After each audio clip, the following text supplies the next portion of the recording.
Hello and welcome back to day number 4 of the consistency experiment, where we are testing cues and responses.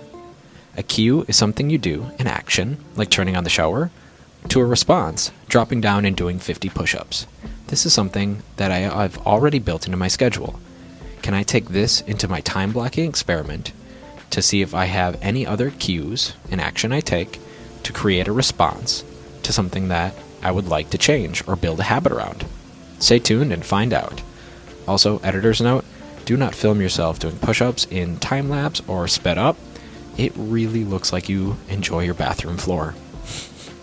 A lot. Alright, with my new trigger set, setting my laptop on my chair triggers me to print out my daily schedule. I've got this, I'm ready to rock and roll and go into my first time block. Alright, what is going on, my friend? We are in the middle of time blocking, and I've hit my first reset. That is where I can take a minute, look at what I'm working on. Am I working on the most important task? And then jump back into my next time block. There we go, where I work on my most important task between education, program management, or back of house. And I found out that this would be a great time to close out of my email browser or my email window. I had mentioned in day 1 that I think I spend too much time in email, and this is a clear, good break on how I can use the trigger of the reset to realign myself, get ready for the next task, while eliminating the distraction of email. So I'm going to go ahead, I'm going to close that, and then I will reopen it during my next reset and use those reset 15 minutes as my email time. All right, we'll see how that goes. So let's talk about the why this even works. Why does connecting one small action to another, something as simple as setting down your bag or turning on a shower, suddenly make you more consistent? It's behavioral science. This is called a cue-based conditioning, or more simply, habit stacking.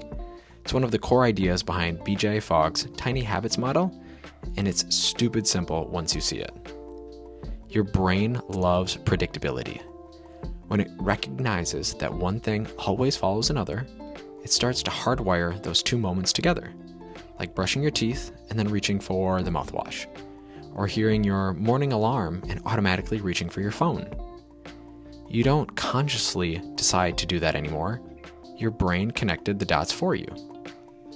That's why making cue-based habits so powerful.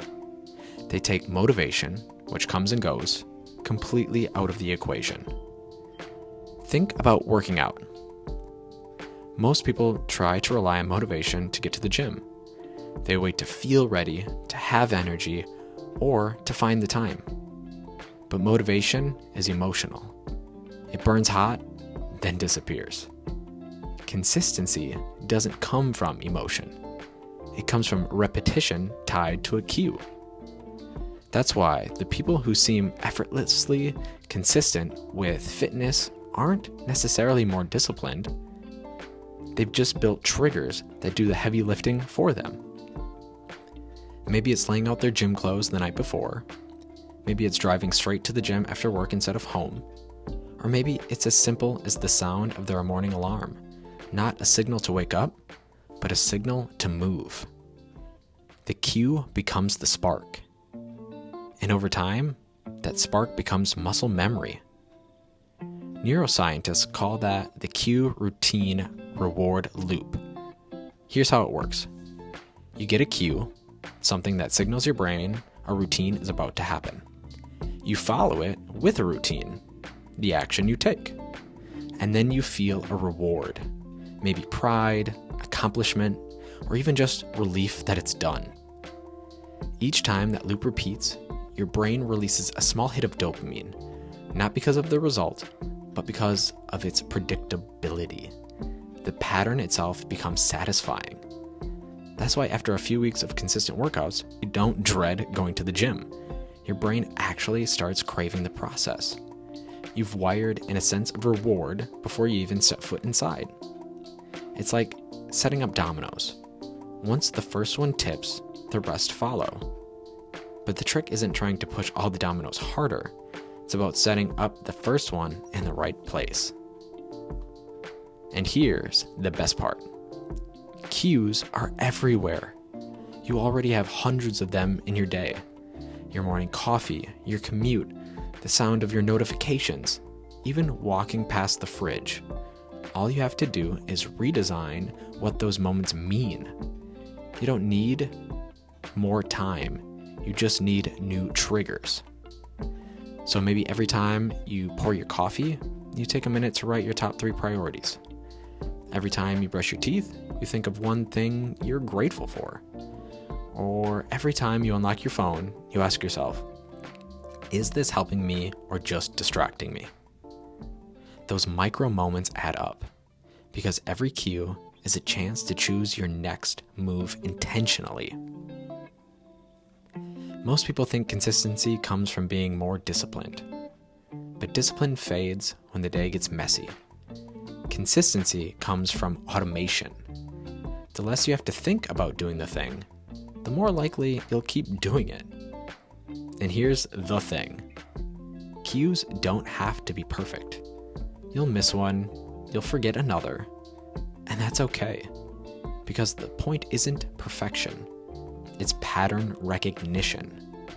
You're teaching your brain what next looks like, so when the cue shows up again, it knows what to do.